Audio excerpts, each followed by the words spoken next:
السلام علیکم۔ Digital future اے آئی school میں ایک بار پھر خوش آمدید۔ برائے کرم ہمارے چینل کو سبسکرائب کریں، لائک کریں اور اپنے دوستوں کے ساتھ شیئر کریں۔ تو یہ جناب ظہیر احمد میر کی کتاب A I your smartest partner in life and work کا 16واں باب ہے، اور ہماری گفتگو کا بھی 16واں حصہ ہے۔ جی، آج ہم اس کتاب کی روشنی میں ایک بہت ہی اہم موضوع پر بات کرنے جا رہے ہیں، یعنی مصنوعی ذہانت یا اے آئی کی وجہ سے ملازمتوں، کام اور روزگار کا مستقبل آخر کیسا ہوگا؟ بالکل۔ کتاب کے مطابق یہ انسانی تاریخ کی کسی بھی تکنیکی تبدیلی سے زیادہ تیز تبدیلی ہے۔ تو آج کی ہماری گفتگو کا مقصد یہ سمجھنا ہے کہ اے آئی نوکریوں کو کیسے بدل رہا ہے، اور کون سے کیریئر ابھریں گے، کون سے ختم ہو جائیں گے۔ جی، اور سب سے اہم کہ اس اے آئی سے چلنے والے مستقبل میں خوفزدہ ہونے کے بجائے ترقی کیسے کی جا سکتی ہے۔ بالکل، اور دیکھیں ہم صرف تبدیلیوں پر ہی نہیں بلکہ ان مواقع پر بھی بات کریں گے جو اے آئی پیدا کر رہا ہے۔ یہ سمجھنا ضروری ہے کہ یہ ٹیکنالوجی صرف ایک اوزار نہیں، یہ کام کرنے کے انداز میں ایک فنڈامنٹل تبدیلی ہے۔ ٹھیک ہے، تو آئیے سیدھا اس کا جائزہ لیتے ہیں۔ کتاب کا دعویٰ ہے کہ اے آئی کی جو یہ تبدیلی ہے، یہ بجلی، کمپیوٹرز، انٹرنیٹ اور یہاں تک کہ موبائل فون سے بھی بڑی ہے۔ جی، یہ تو ایک بہت بڑا دعویٰ ہے۔ میرا مطلب ہے، ایسا کیوں ہے؟ انٹرنیٹ نے تو سب کچھ بدل دیا تھا۔ دیکھیں اس کی وجہ یہ ہے کہ اے آئی ایک کتاب کی زبان میں ایک عمومی مقصد والی عالمگیر ٹیکنالوجی ہے، جنرل پرپس یونیورسل ٹیکنالوجی۔ اچھا، یعنی یہ ہر صنعت، ہر پیشے اور ہر ملک پر اثر انداز ہوتی ہے۔ لیکن جو بات اسے پچھلی تمام تبدیلیوں سے منفرد بناتی ہے نا، وہ یہ ہے کہ اے آئی صرف خودکار کام نہیں کرتا۔ تو پھر کیا کرتا ہے؟ یہ سیکھتا ہے، لرنز۔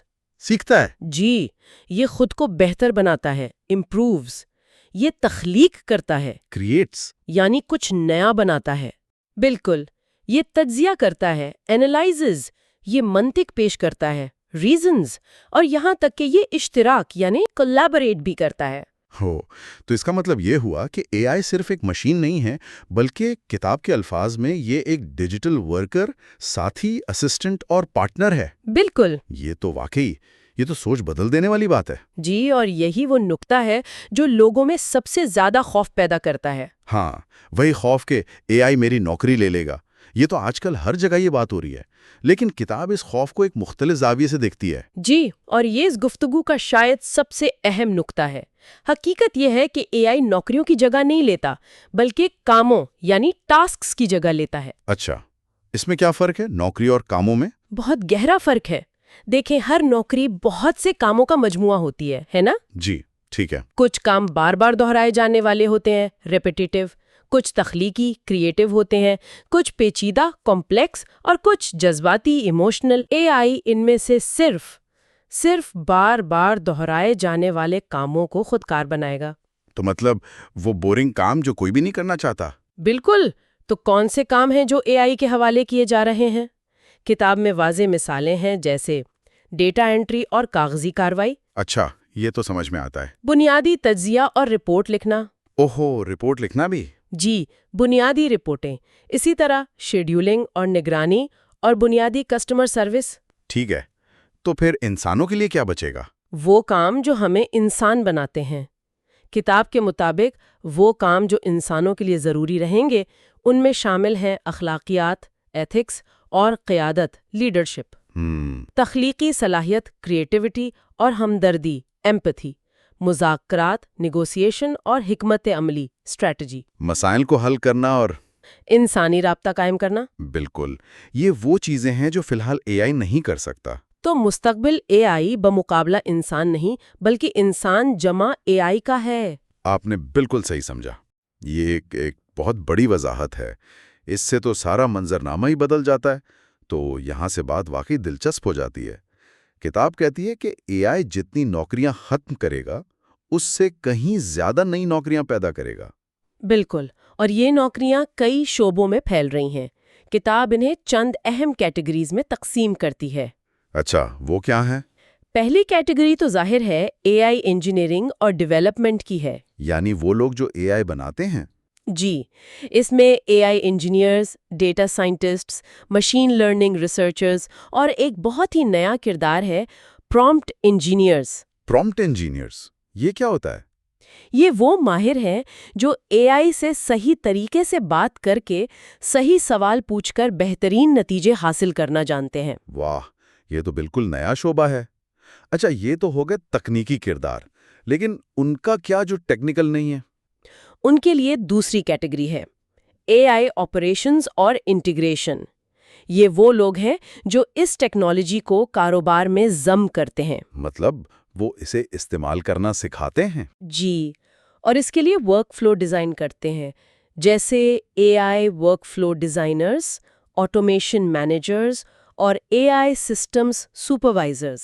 اور یہ صرف تکنیکی کرداروں تک محدود نہیں ہے، تخلیقی صنعتوں، کریٹو انڈسٹریز پر کیا اثر پڑے گا؟ وہاں بھی اے آئی ایک مددگار کے طور پر کام کرے گا، ایک کو پائلٹ کے طور پر۔ کو پائلٹ؟ جی، اے آئی کی مدد سے کام کرنے والے ڈیزائنرز، ویڈیو تخلیق کار اور کہانی نویس سامنے آئیں گے۔ اسی طرح تعلیم میں اے آئی ٹیوٹرز، صحت میں اے آئی میڈیکل انالسٹ اور کاروبار میں اے آئی سے چلنے والے نئے سٹارٹ اپس۔ کتاب میں ایک بہت ہی حیران کن بات لکھی ہے کہ یہ ایسی نوکریاں ہیں جو 3 سال پہلے موجود بھی نہیں تھیں۔ جی بالکل، اس سے تبدیلی کی رفتار کا اندازہ ہوتا ہے، یہ تو بہت تیز ہے۔ یہی اس انقلاب کی خاصیت ہے۔ ٹھیک ہے، اب سکے کا دوسرا رخ دیکھتے ہیں۔ کچھ کردار ایسے بھی ہیں جو کم ہوں گے، خاص طور پر وہ جن میں بار بار دہرائے جانے والے کام زیادہ ہیں۔ جی، اور ان کی شناخت کرنا بھی اتنا ہی ضروری ہے۔ کتاب کے مطابق جن شعبوں میں تبدیلی آئے گی ان میں سب سے پہلے ہیں انتظامی کردار، یعنی ایڈمنسٹریٹو رولز، جیسے کلرک، ریسیپشنسٹ اور دستاویزات پر کارروائی کرنے والے، وہ سارے کام جو فائلوں کو ترتیب دینے سے متعلق ہیں۔ ٹھیک ہے، اور دوسرا شعبہ؟ بنیادی customer support, basic customer support, یعنی کال سینٹر ایجنٹس اور چیٹ آپریٹرز، ان کی نوکریاں خطرے میں ہیں۔ بنیادی سوالات کے جواب دینے والی نوکریاں، ہاں، وہ سوالات جو بار بار پوچھے جاتے ہیں، جیسے میرا آرڈر کہاں ہے، لیکن پیچیدہ مسائل حل کرنے والے ایجنٹس کی اہمیت اور بڑھ جائے گی۔ تو یہاں بھی کردار تبدیل ہو رہا ہے، ختم نہیں ہو رہا۔ بالکل۔ اور تیسرا شعبہ ہے ڈیٹا پر مبنی کردار، ڈیٹا ہیوی رولز، خاص طور پر انٹری لیول کے تجزیہ کار اور جونیئر اکاؤنٹنٹس۔ اچھا، تو یہاں بھی وہی کام بمقابلہ نوکری والا اصول لاگو ہوتا ہے نا؟ جی، اس کا مطلب یہ نہیں کہ اکاؤنٹنٹس کی ضرورت ختم ہو جائے گی۔ تو پھر کیا ہوگا؟ مطلب یہ کہ ان کا کردار ڈیٹا انٹری سے ہٹ کر اسٹریٹجک تجزیے اور مشورے کی طرف منتقل ہو جائے گا۔ ان کا کام ختم نہیں ہوگا، ان کا کام تبدیل ہو جائے گا۔ اس کا درجہ بلند ہو جائے گا۔ بالکل۔ تو اس سب کا کیا مطلب ہے؟ ہم نے دیکھا کہ اے آئی ایک بہت بڑی تبدیلی لا رہا ہے، لیکن یہ خوف کی نہیں بلکہ تیاری کی دعوت ہے۔ جی، یہ انسانوں کو نہیں بلکہ ان کے کاموں کو خودکار بنا رہا ہے۔ خلاصہ یہ ہے کہ مستقبل اے آئی کے ساتھ مقابلہ کرنے کا نہیں بلکہ اس کے ساتھ مل کر کام کرنے کا ہے۔ تو سب سے اہم مہارتیں کون سی ہوں گی؟ سب سے اہم مہارتیں وہی رہیں گی جو ہمیں انسان بناتی ہیں: تخلیقی صلاحیت، تنقیدی سوچ، ہمدردی اور قیادت۔ تو جو افراد اور قومیں خود کو ان تبدیلیوں کے لیے تیار کریں گے، وہ ترقی کریں گے۔ آج کی گفتگو کو ختم کرتے ہوئے ہم سننے والوں کے لیے ایک سوال چھوڑ کر جا رہے ہیں۔ جی، کتاب میں ایسی نوکریوں کی فہرست ہے جو 3 سال پہلے موجود نہیں تھیں۔ تو اپنی مہارتوں اور صنعت کو دیکھتے ہوئے ذرا سوچیں، اگلے 3 سالوں میں کون سی ایسی نوکری ہو سکتی ہے جس کا آج ہم نام بھی نہیں لے سکتے؟ وہ کون سا نیا کردار ہو سکتا ہے جو انسان اور اے آئی کے اسی اشتراک سے ممکن ہو جس پر ہم نے آج بات کی ہے؟ پروفیشنل کے ذہن میں ہے، کیا مصنوعی ذہانت یعنی اے آئی ہماری نوکریاں ختم کر دے گی، یا یہ ہماری زندگی کا سب سے بڑا موقع ہے؟ اور یہ اب کوئی دور کی بات نہیں رہی۔ یہ سوال اب ہر دفتر میں، ہر میٹنگ میں، ہر جگہ پوچھا جا رہا ہے۔ بالکل۔ کتاب کا جو مرکزی خیال ہے وہ یہ ہے کہ اس تبدیلی کو خوف کی نظر سے نہ دیکھا جائے۔ یہ ایک خطرہ نہیں بلکہ ایک تیاری کا وقت ہے۔ تیاری کا وقت۔ ہاں، اے آئی ایک حقیقت بن چکا ہے اور جو لوگ اسے سمجھیں گے، اسے اپنائیں گے، وہی مستقبل کی قیادت کریں گے۔ تو آج ہم یہی سمجھنے کی کوشش کریں گے کہ یہ تبدیلی انفرادی سطح سے لے کر قومی سطح تک کیا معنی رکھتی ہے۔ بالکل۔ ٹھیک ہے، تو آئیے شروع کرتے ہیں۔ کتاب میں ایک بہت ہی دلچسپ نقطہ ہے جو عام طور پر جو خوف پایا جاتا ہے نا، اس کے بالکل برعکس ہے۔ خیال یہ ہے کہ لکھنے، رپورٹنگ یا ڈیٹا انٹری جیسی جو بنیادی نوکریاں ہیں وہ شاید مکمل طور پر ختم نہیں ہوں گی، بلکہ ان کی شکل بدل جائے گی۔ کتابوں نے اے آئی کی زیر نگرانی یعنی اے آئی سپروائزڈ کردار کہتی ہے۔ جی یہ تصور تھوڑا سا نیا ہے، اس کا اصل مطلب کیا ہے؟ دیکھیں، اس کا مطلب یہ ہے کہ کام کی جو پہلی سطح ہے نا، وہاں اے آئی ایک اسسٹنٹ یا ایک سپروائزر کا کردار ادا کرے گا۔ اچھا، یعنی وہ آپ کے لیے پہلا ڈرافٹ لکھ دے گا، ڈیٹا کو ترتیب دے گا یا شاید رپورٹ کا خاکہ بنا دے گا، لیکن جو حتمی فیصلہ ہے، جو تخلیقی پہلو ہے اور معیار کی جانچ، وہ اب بھی انسان کے ہی ہاتھ میں ہوگی۔ تو یہ تو صرف پہلا قدم ہوا۔ بالکل، کتاب کے مطابق یہ صرف پہلا مرحلہ ہے۔ تو پھر اگلا مرحلہ کیا ہے؟ اگلا اور جو زیادہ طاقتور مرحلہ ہے وہ ہے ہائبرڈ ورکر کا۔ Hybrid worker? جی، جہاں آپ اے آئی کے باس بن جاتے ہیں، یہاں پر جو رشتہ ہے نا وہ الٹ جاتا ہے۔ اے آئی آپ کا سپروائزر نہیں رہتا، بلکہ وہ آپ کا سب سے ذہین، سب سے قابل اسسٹنٹ بن جاتا ہے۔ اچھا، یہ تو بہت دلچسپ بات ہے۔ آپ اسے ہدایات دیتے ہیں، اس کی بے پناہ صلاحیتوں کو اپنی انسانی سمجھ بوجھ اور تجربے کے ساتھ ملاتے ہیں اور پھر کچھ ایسا تخلیق کرتے ہیں جو نہ اکیلا انسان کر سکتا تھا اور نہ ہی اکیلی مشین۔ جب میں نے کتاب کا یہ حصہ پڑھا تو میرے ذہن میں سب سے پہلے یہ خیال آیا کہ میرے اپنے کام کا دن، اس کا کتنا بڑا حصہ ایسے کاموں میں جاتا ہے جو اصل میں اے آئی کر سکتا ہے۔ صحیح۔ جیسے رپورٹس کو فارمیٹ کرنا، لمبی ای میلز کا خلاصہ کرنا یا میٹنگ کے لیے ریسرچ پوائنٹس اکٹھا کرنا۔ یہ سوچ کر یہ حیرانی ہوتی ہے کہ اگر وہ سارا وقت بچ جائے تو میں کتنے بڑے اور تخلیقی کام پر توجہ دے سکتا ہوں۔ بالکل۔ کتاب میں تو یہاں تک لکھا ہے کہ اے آئی کی خواندگی اب کمپیوٹر کی خواندگی سے زیادہ اہم ہے۔ یہ ایک بہت گہرا جملہ ہے، اور اے آئی خواندگی کا مطلب صرف یہ نہیں ہے کہ آپ چیٹ جی پی ٹی استعمال کرنا جانتے ہیں۔ اچھا؟ نہیں، اس میں بہت گہری مہارتیں شامل ہیں۔ سب سے پہلی اور سب سے اہم مہارت ہے پرومپٹنگ۔ پرومپٹنگ؟ جی، یعنی اے آئی سے صحیح طریقے سے سوال پوچھنے کا فن۔ یہ پرومپٹنگ کا فن، یہ سننے میں تو کافی سادہ لگتا ہے۔ کیا یہ واقعی اتنا اہم ہے؟ یہ سب سے اہم ہے۔ دیکھیے، پرومپٹنگ کا فن بالکل ایسا ہے جیسے آپ کسی بہت ذہین لیکن بہت لفظی جن سے بات کر رہے ہوں۔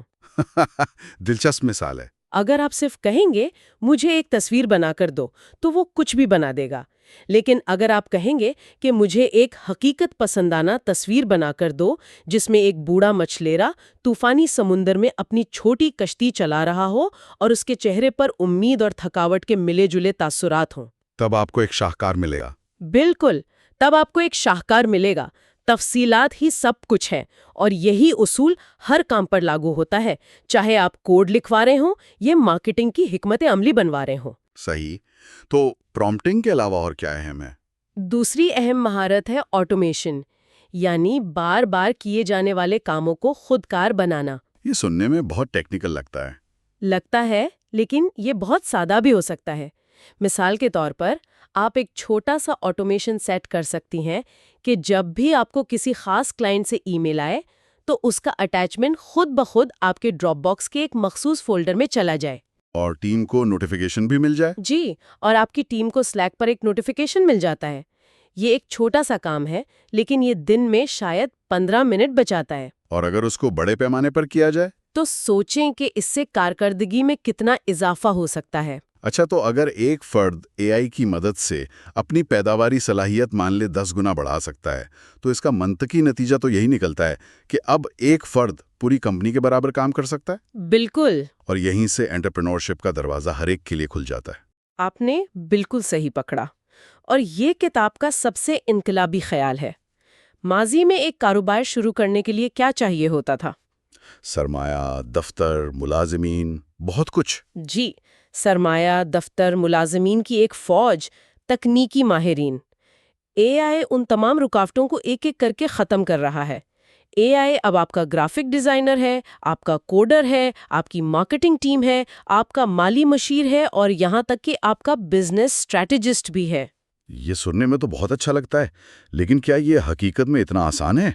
کتاب کہتی ہے کہ اب کوئی بھی لیپ ٹاپ لے کر ایک عالمی کاروبار شروع کر سکتا ہے۔ جی، اگر ہر کوئی ایسا کرنے لگے تو کیا اس سے مارکیٹ میں اتنا شور نہیں مچ جائے گا کہ کسی کے لیے بھی نمایاں ہونا ناممکن ہو جائے؟ یہ ایک بہت ہی اہم نقطہ ہے اور آپ کا سوال بالکل درست ہے۔ دیکھیں، کتاب کا مقصد یہ نہیں ہے کہ ہر کوئی کامیاب ہو جائے گا، بلکہ مقصد یہ ہے کہ شروع کرنے کی جو رکاوٹیں تھیں نا، وہ تقریباً ختم ہو گئی ہیں۔ صحیح۔ مقابلہ واقعی پہلے سے کہیں زیادہ سخت ہوگا۔ اب کامیابی کا انحصار صرف ایک اچھے آئیڈیا پر نہیں رہے گا۔ تو پھر کس چیز پر ہوگا؟ اب کامیابی اس بات پر ہوگی کہ آپ اے آئی ٹولز کو دوسروں سے بہتر، تیز اور زیادہ تخلیقی انداز میں کیسے استعمال کرتے ہیں۔ یعنی برتری اب سرمایہ سے نہیں بلکہ اے آئی کے ہنرمند استعمال سے حاصل ہوگی۔ اس کا مطلب ہے کہ یہ نوجوانوں اور خاص طور پر ترقی پذیر ممالک کے لیے ایک بہت بڑا موقع ہے، جہاں سرمایہ تو کم ہوتا ہے لیکن ٹیلنٹ اور کچھ کر دکھانے کی بھوک بہت زیادہ ہوتی ہے۔ بلا شبہ یہ کھیل کو برابر کرنے والا ایک موقع ہے، اور یہی اصول بڑی کمپنیوں پر بھی لاگو ہوتا ہے۔ کتاب پیشگوئی کرتی ہے کہ مستقبل کی جو سب سے کامیاب کمپنیاں ہوں گی نا، ان میں انسانی ٹیمیں بہت چھوٹی ہوں گی اور اے آئی ٹیمیں بڑی ہوں گی۔ جی، اور بہت بڑی اے آئی ایجنٹ ٹیموں پر وہ مشتمل ہوں گی۔ وہ اپنے ایچ آر، فائنانس اور کسٹمر سروس جیسے تمام شعبوں کو اے آئی کی مدد سے چلائیں گی۔ وہ زیادہ تیز ہوں گی، زیادہ لچکدار ہوں گی، اور ان کا خرچہ بھی بہت کم ہوگا۔ تو اگر ایک فرد کو، ایک کمپنی کو اور ایک ملک کو اس نئے دور میں کامیاب ہونا ہے تو ہمیں کن مہارتوں پر، کن سکلز پر توجہ دینی چاہیے؟ کتاب اس بارے میں کیا کہتی ہے؟ کتاب اس معاملے میں بہت واضح ہے۔ وہ 2 قسم کی مہارتوں پر زور دیتی ہے۔ پہلی قسم تو وہی اے آئی کی تکنیکی مہارتیں ہیں جن کی ہم بات کر رہے تھے، جیسے پرومپٹنگ اور آٹومیشن۔ بالکل، بہترین پرومپٹنگ، آٹومیشن، اے آئی کی مدد سے ڈیٹا کا تجزیہ وغیرہ۔ یہ وہ سخت مہارتیں ہیں جو آپ کو مشین کے ساتھ کام کرنے کے قابل بناتی ہیں۔ لیکن مجھے ایسا لگا کہ کتاب دوسری قسم کی مہارتوں پر شاید زیادہ زور دیتی ہے۔ جی، اور وہ اس لیے کہ وہ زیادہ اہم ہیں۔ وہ ہیں خالص انسانی مہارتیں۔ انسانی مہارتیں؟ جی، یہ وہ چیزیں ہیں جن کی اے آئی نقل نہیں کر سکتا، کیونکہ ان کا تعلق جذبات، ہمدردی اور انسانی تعلقات سے ہے۔ کتاب میں ان کی ایک فہرست دی گئی ہے، لیکن صرف فہرست پڑھنا کافی نہیں، ہمیں یہ سمجھنا ہوگا کہ یہ کیوں اہم ہے۔ جیسے کہ قیادت؟ بالکل، اے آئی آپ کو ڈیٹا کی بنیاد پر بہترین حکمت عملی بتا سکتا ہے نا؟ لیکن کیا وہ ایک ایسی ٹیم کو متاثر کر سکتا ہے جو کسی ناکامی کی وجہ سے مایوس ہو؟ نہیں، یہ تو ممکن نہیں۔ کیا وہ ایک ایسا ویژن دے سکتا ہے جس کے لیے لوگ اپنی جان لڑا دیں؟ یہ کام قیادت کا ہے جو خالصتاً انسانی ہے۔ اور مذاکرات کا کیا؟ اے آئی تو سارا ڈیٹا سامنے رکھ سکتا ہے، پچھلی مثالیں بھی دکھا سکتا ہے۔ ضرور رکھ سکتا ہے۔ اے آئی آپ کو سارے ڈیٹا پوائنٹس، مارکیٹ ریٹ اور مخالف پارٹی کی تاریخ سب بتا دے گا، لیکن کیا وہ میٹنگ کے دوران کمرے کا ماحول بھانپ سکتا ہے؟ نہیں۔ کیا وہ سمجھ سکتا ہے کہ کب خاموش رہنا ہے اور کب ایک ذاتی کہانی سنا کر اعتماد بنانا ہے؟ یہ خالص انسانی فن ہے جو کسی الگوریتھم میں نہیں ڈالا جا سکتا۔ صحیح۔ اسی طرح جذباتی ذہانت اور تخلیقی صلاحیت ہے۔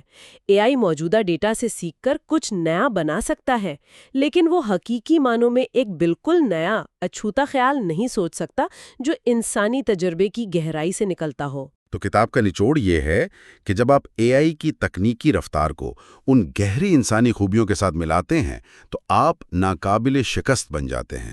بالکل۔ آپ کے پاس مشین کی کارکردگی بھی ہوتی ہے اور انسان کا فیصلہ، ہمدردی اور تخلیقی صلاحیت بھی۔ یہی مستقبل کے کامیاب پروفیشنل کا فارمولا ہے۔ آپ کو دونوں جہانوں کا بہترین حصہ بننا ہے۔ صرف ٹیکنالوجی پر انحصار آپ کو ایک بے روح آپریٹر بنا دے گا، اور صرف انسانی مہارتوں پر انحصار آپ کو اس تیز رفتار دنیا میں سست اور غیر مؤثر بنا دے گا۔ کامیابی ان دونوں کے ذہین امتزاج میں ہے۔ یہ تو ہوئی فرد اور کمپنی کی بات، لیکن جب ہم اس تصویر کو بڑا کرتے ہیں اور عالمی سطح پہ دیکھتے ہیں تو یہ تبدیلی ممالک کی قسمت کیسے بدل رہی ہے؟ کتاب میں اس حوالے سے جیتنے والے اور ہارنے والے ممالک کا ذکر ہے، جو کہ ایک بہت سخت اصطلاح ہے۔ یہ سخت ضرور ہے، لیکن کتاب کے مطابق یہ ایک حقیقت بننے جا رہی ہے۔ جیتنے والے وہ ممالک ہوں گے جو اس تبدیلی کو قومی سطح پر ایک موقع کے طور پر اپنائیں گے۔ وہ کیا کریں گے؟ وہ اپنی تعلیمی پالیسیوں کو فوری طور پر بدلیں گے اور اسکول کی سطح سے ہی بچوں کو اے آئی کی تعلیم دیں گے۔ وہ تیز رفتار انٹرنیٹ اور ڈیٹا سینٹرز جیسے ڈیجیٹل انفراسٹرکچر میں بھاری سرمایہ کاری کریں گے۔ وہ اپنی سرکاری خدمات کو اے آئی کی مدد سے بہتر بنائیں گے تاکہ عوام کی زندگی آسان ہو۔ اور ہارنے والے کون ہوں گے؟ کتاب کے مطابق ہارنے والے وہ ممالک ہوں گے جو اپنی پرانی معیشتوں پر انحصار کرتے رہیں گے، خاص طور پر وہ جو کم مہارت والی سستی مزدوری پر قائم ہیں۔ اچھا، وہ صنعتیں جہاں کام بار بار دہرایا جاتا ہے جیسے ٹیکسٹائل یا بنیادی مینوفیکچرنگ، ان پر سب سے زیادہ خطرہ ہے۔ وہ ممالک جو ڈیجیٹل تبدیلی کی مزاحمت کریں گے، جو اپنے تعلیمی نظام کو نہیں بدلیں گے، وہ عالمی معاشی دوڑ میں بہت پیچھے رہ جائیں گے۔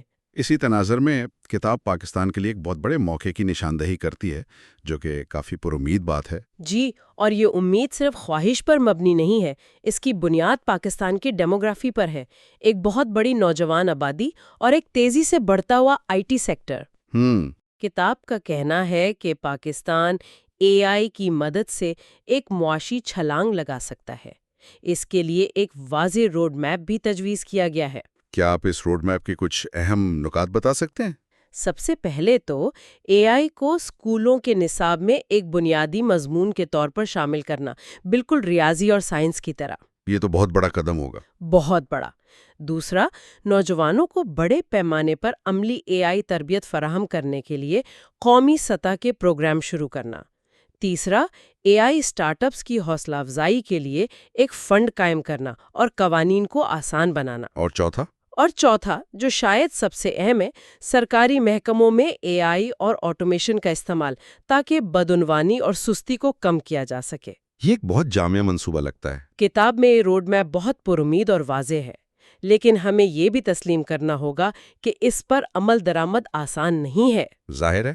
اس کے لیے صرف پالیسی بنانے سے زیادہ سیاسی عزم کی ضرورت ہے، بیوروکریٹک رکاوٹوں کو دور کرنے کی ضرورت ہے، اور سب سے بڑھ کر ایک ایسی ذہنیت کو بدلنے کی ضرورت ہوگی جو تبدیلی کی مزاحمت کرتی ہے۔ موقع بہت بڑا ہے، لیکن چیلنج بھی اتنا ہی بڑا ہے۔ بالکل۔ کتاب کا حتمی ویژن یہ ہے کہ پاکستان دنیا کی سب سے بڑی اے آئی سے لیس ریموٹ ورک فورس بن سکتا ہے۔ واہ! ایک ایسی ورک فورس جو دنیا بھر کی کمپنیوں کو اپنی خدمات فراہم کرے اور معیشت میں اربوں ڈالر لائے۔ یہ ایک بہت طاقتور ویژن ہے، لیکن اس ساری ترقی اور کارکردگی کی دوڑ میں انسان کا کیا ہوگا؟ کارکنوں کے حقوق کا کیا ہوگا؟ جب فیصلے الگورتھم کرنے لگیں گے تو انصاف اور شفافیت کو کیسے یقینی بنایا جائے گا؟ یہ اس پوری گفتگو کا سب سے اہم اور سب سے نازک سوال ہے۔ ٹیکنالوجی کبھی بھی غیر جانبدار نہیں ہوتی۔ صحیح۔ کتاب اس بات پر بہت زور دیتی ہے کہ حکومتوں اور کمپنیوں کی یہ ذمہ داری ہے کہ وہ اس تبدیلی کو منصفانہ بنائیں۔ اس کے لیے چند عملی اقدامات ضروری ہیں۔ پہلا، جن لوگوں کی نوکریاں خودکار ہو رہی ہیں ان کے لیے دوبارہ تربیت یعنی ری ٹریننگ کے بڑے پیمانے پر پروگرام شروع کرنا، تاکہ وہ نئی معیشت میں اپنا کردار تلاش کر سکیں۔ اور فیصلوں میں شفافیت کا کیا؟ ہم یہ کیسے یقینی بنائیں گے کہ اے آئی متعصب فیصلے نہ کریں؟ مثلا کسی کو نوکری پر رکھنے یا نہ رکھنے کا فیصلہ۔ اس کے لیے انسانی نگرانی یعنی ہیومن اوورسائٹ کا اصول بہت اہم ہے۔ اس کا مطلب ہے کہ حتمی اور اہم فیصلے ہمیشہ ایک انسان کے ہاتھ میں ہونے چاہیے۔ اچھا۔ ایک اے آئی کسی کو نوکری دینے یا نہ دینے کی سفارش تو کر سکتا ہے، لیکن حتمی انٹرویو اور فیصلہ ایک انسان کو ہی کرنا چاہیے۔ اور ڈیٹا کے تعصب کا کیا؟ یہ بھی بہت اہم ہے۔ ہمیں اس بات کو بھی یقینی بنانا ہوگا کہ اے آئی کو جس ڈیٹا پر تربیت دی جا رہی ہے وہ خود متعصب نہ ہو، ورنہ اے آئی بھی انہی تعصبات کو مزید بڑھاوا دے گا۔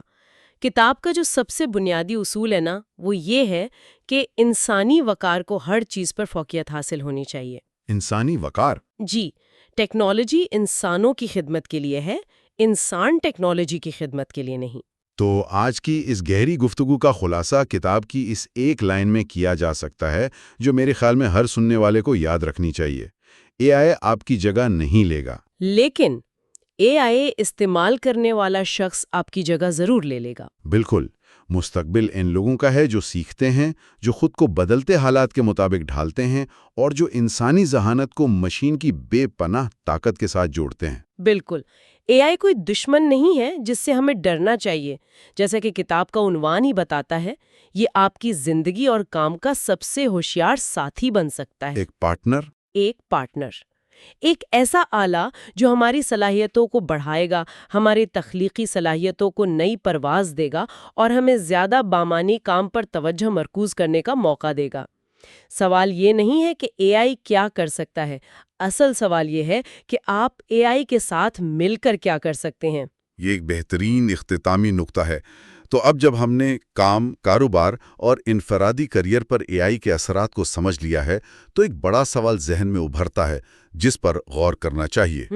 جب ممالک اس ٹیکنالوجی کو قومی سطح پر اپناتے ہیں، جب فوجیں اسے استعمال کرتی ہیں اور جب حکومتیں اس کی بنیاد پر فیصلے کرتی ہیں، تو اس کا سیاست، عالمی طاقت کے توازن اور عالمی قیادت پر کیا اثر پڑتا ہے؟ ایک ملک کے لیے اے آئی کو اب حتمی اسٹریٹجک اثاثہ کیوں سمجھا جا رہا ہے، اس پر غور کیجیے گا.